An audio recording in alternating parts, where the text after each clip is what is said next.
My garden. Maganda na sa fresh ng ating garden.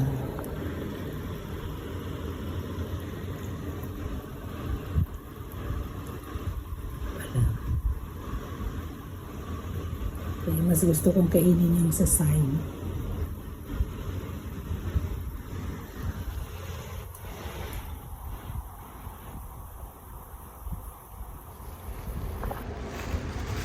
Balutin mo ako sa init ng iyong pagmamahal. Yung kamay ko lang ang balutin. Hindi yung puso ko. Kasi balot na siya. So, maglatag na tayo ng kanin. Yung kanin ko ay hasmin. Kasi, yung nabili kong Japanese rice, Cambodian rice siya, I think. Para siyang in 8A. Kasi nakalimang hugas na ako, pero mabaho pa rin siya.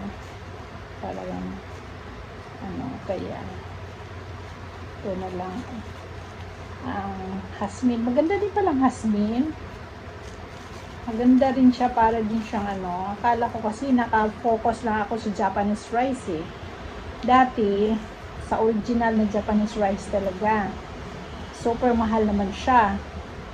150 per kilo before. Ngayon, nung kumain ako sa Japanese restaurant, sabi ko hindi to Japanese yung yung rice nila. Long hasmin pala yung rice nila. Kaya, ngayon, i-try ko yung hasmin din. Mabango yung hasmin. Malambot din siya. So, walang problemo. So, una nating lagay ang pickles, cucumber, yan. Tapos yung ating egg. Haba ng egg ko. Tapos, haba din ng aking beef.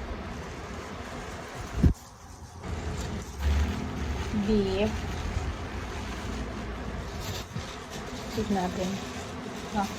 Hindi siya abot ng lagyan natin ng isang banana. Ay, ma-taste sila na benene.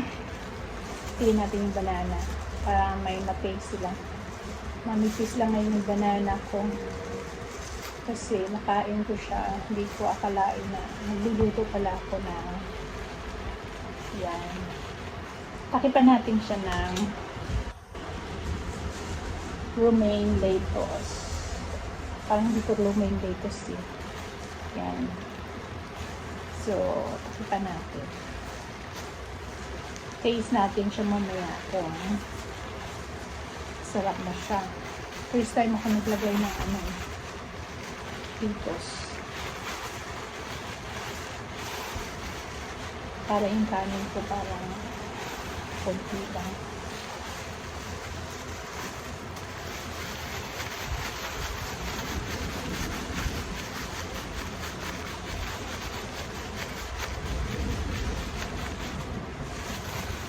Siya. Taste natin yung ating bago tayo magpatuloy. Taste natin yung ating yung may litos ba? Masarap siya. Ito yung side.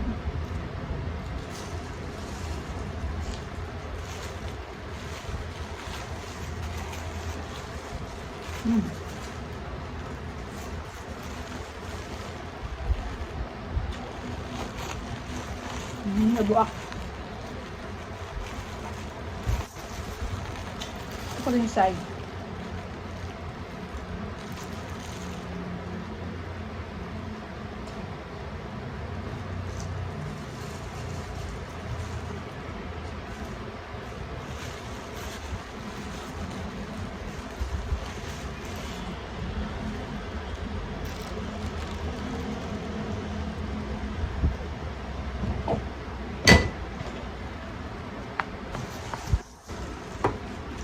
Masarap lang siya.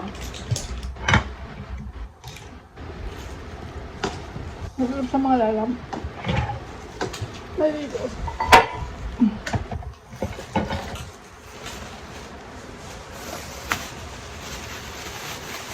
Lagyan na ganyan siya ng litos.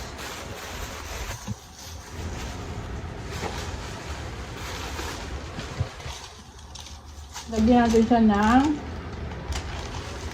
litos. Parang ano na rin siya. Parang sangyupsal na rin siya. Nabalot na siya doon sa litos.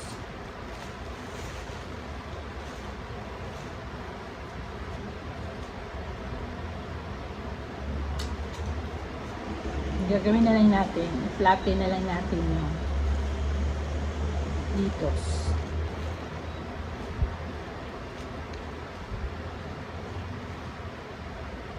Ang tumalon siya. Mahilat kasi mahilap. Mahirap mag-flatten kasi malagkit yung bigas. Pero yung iba talaga, pina-flat talaga yan siya tapos yung binabasa-basaan nila yung rice. Ako ayaw kong basain eh. Yung kamay nila ba, pinabasa sa water. Pero yung water na yan, may ano yan, may suka. Ugas nila doon kasi flat nila dito sa rice. Kasi ang water na may suka, tapos may kunting asin, balot natin dito. Yung ay na ito, gitna natin yung yan. Laki nitong cucumber na to ah. Yung egg. Tapos yung beef. Yung beef ko na durog. So ano, naputol. Yan lang. Tapos yung ating besaba nasunog. Pero charcoal is medicine also. Kaya huwag kayong mag-alala mga lalag. Charcoal is a medicine. Yan siya. Yan siya. So, atin na itupi sa gitna. Yan. Tapos ikot. Ikot press. Press natin. Kaya, yan.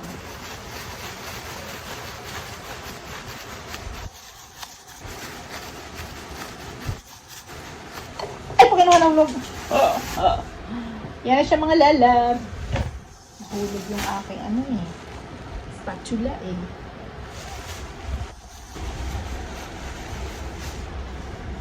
Again. Mabot na to kasi ano, kailangan ko bumili ng container na ano, container ng mga leftover na seaweed kasi naglalambot siya.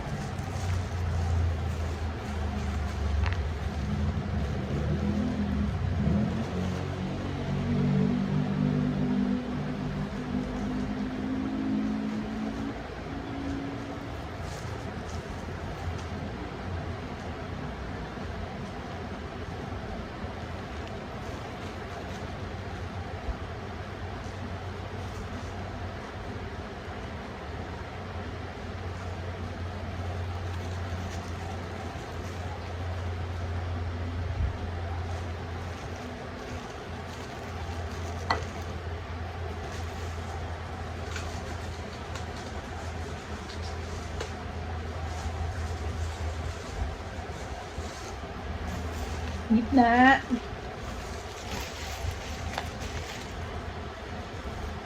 Or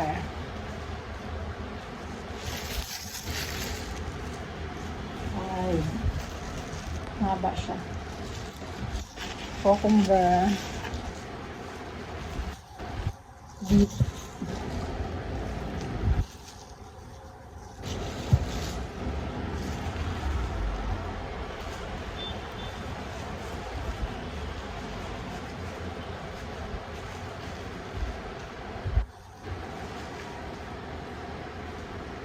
Yung ating pangpasarap. Yung saba. Masarap siya kasi may konting sweet siya. Maliit lang yung saba ko. Pero at least meron siya saba.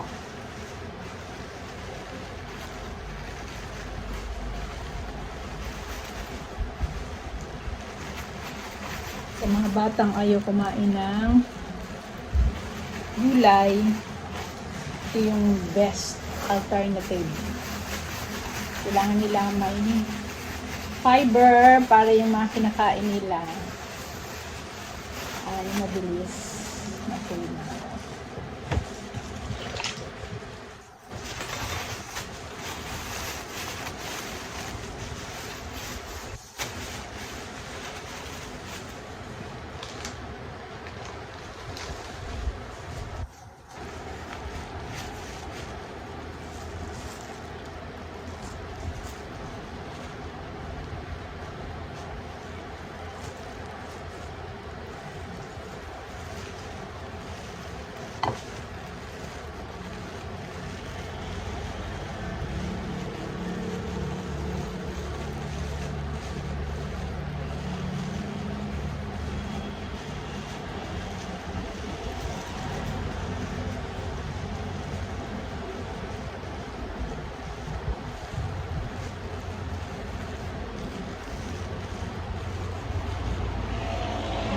Lalaya sana ako.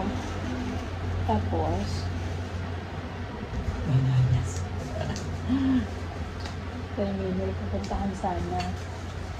Kailangan yung chicken, hugasan yung mabuti yung litos. Pero itong litos na to, dito siya sa lupa. Sa ano to siya? Hydro. So, ano siya? Sa water lang siya. Hydroponic to. Yung litos na to.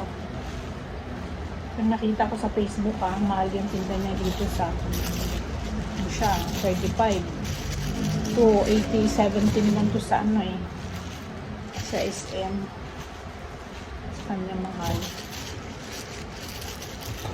So, di gaya na ko. Tingnan mo, nag-burp ka kaagad. Mag-burp ka kaagad sa ano, sa gulay. 2 puto lang yun Ilagay ko.